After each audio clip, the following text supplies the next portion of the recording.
Hello mga ka-Pinoy, this is Dan Garvoso and good morning everyone, good morning US and good evening Philippines. This is Dan Garvoso, your Moreno vloggers here in US. Anyway, yan nagigising ko lang dyan.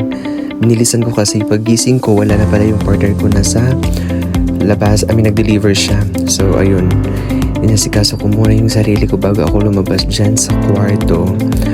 At nag-prepare na ako para ayun, maghuhugas muna ako ng face ko kasi parang I feel it's madumi. So, ayun, nag-wash muna ako ng face ko ng mabilisan lang dyan kasi malamig pa yung tubig. Ayoko maligo ng maaga. So, ayun, nilamos na ako para avoid force, charot.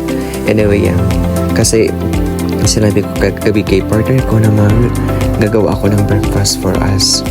Kaya ayun, gumising ako ng maaga pero late na ako nakatulog kagabi kasi may kausap pa ako, yung friend ko. At ayun na nga, tapos na ako maglinis ng face ko. At after that, I think I'm going outside na. So, ayun, tingnan yung transition, ang bilis. After nyan, andun ako papunta na ako sa sala. Ay, hindi pa pala, sorry. Pala ako magde-dress kasi I'm topless. Sorry for the belly ha, guys. Diyan yung aming closet namin dyan. Between my clothes and Josh's clothes too.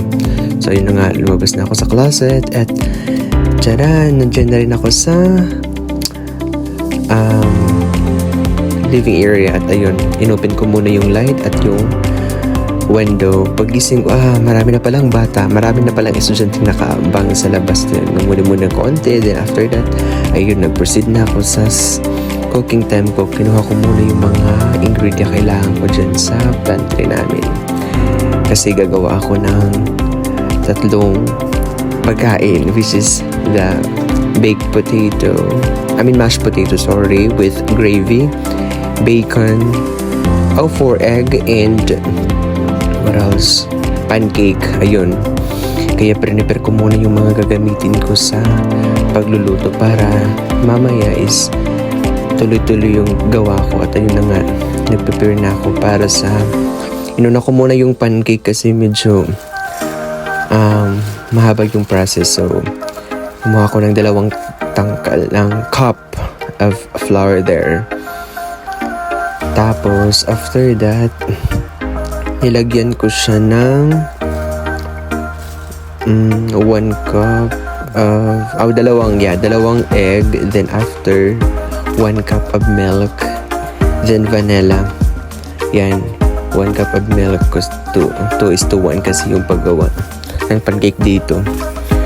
So nag-follow lang ako ng direction dyan sa box. Then after that,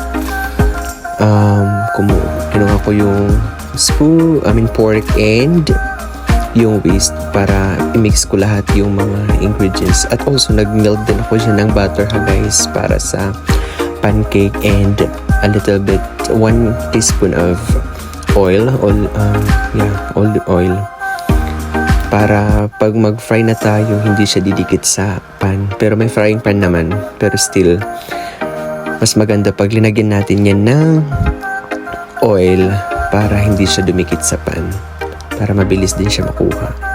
Ayun, shake ko lang hanggang ma-dissolve lahat ng mga ingredients na nilagay ko dyan sa pancake na prepare ko. At ayun, kinalagay ko na rin yung vanilla para medyo mabango yung pancake na ginawa ko.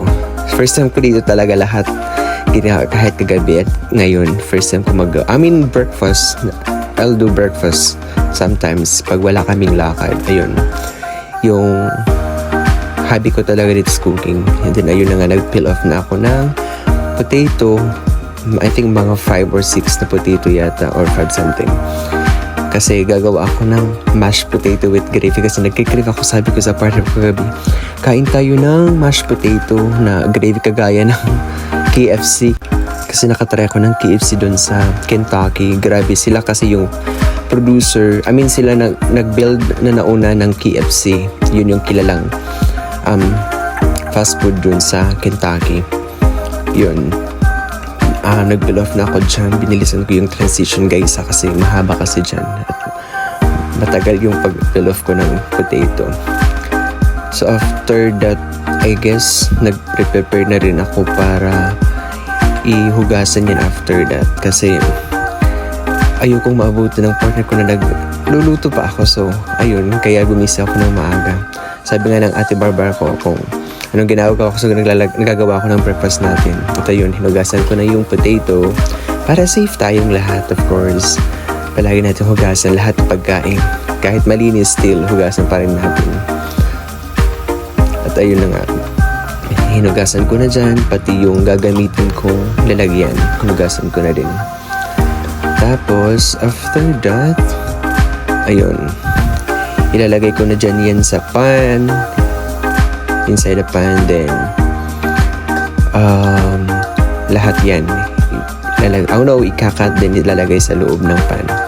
Ayun, cut lang into small pieces para madali siyang mamash mamaya pag mag-smooth na siya.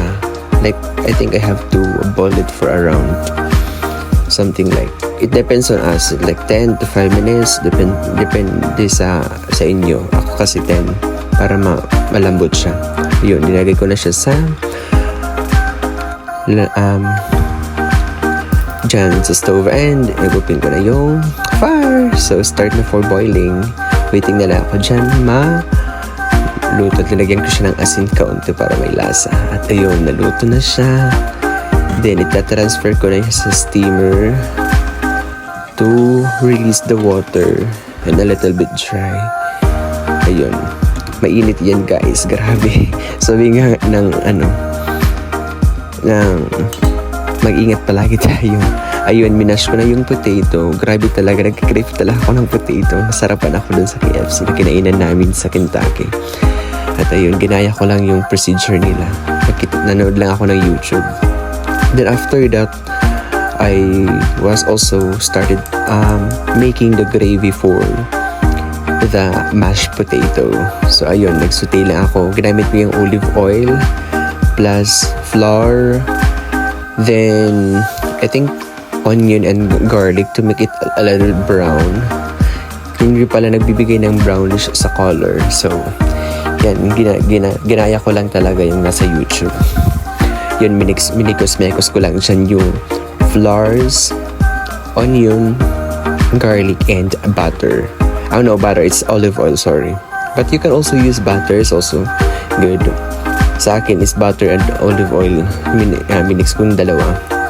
At ayun na, yan, pag yung consistency niya is color brown na, and parang malapot na siya, it's ready to serve na. Masarap yung pag mainit. At ayun, nag-prepare na din ako ng pancake. Kanina, di ba, nag-mix na ako.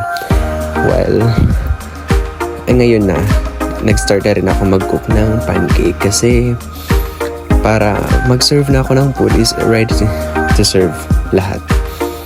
Ayun.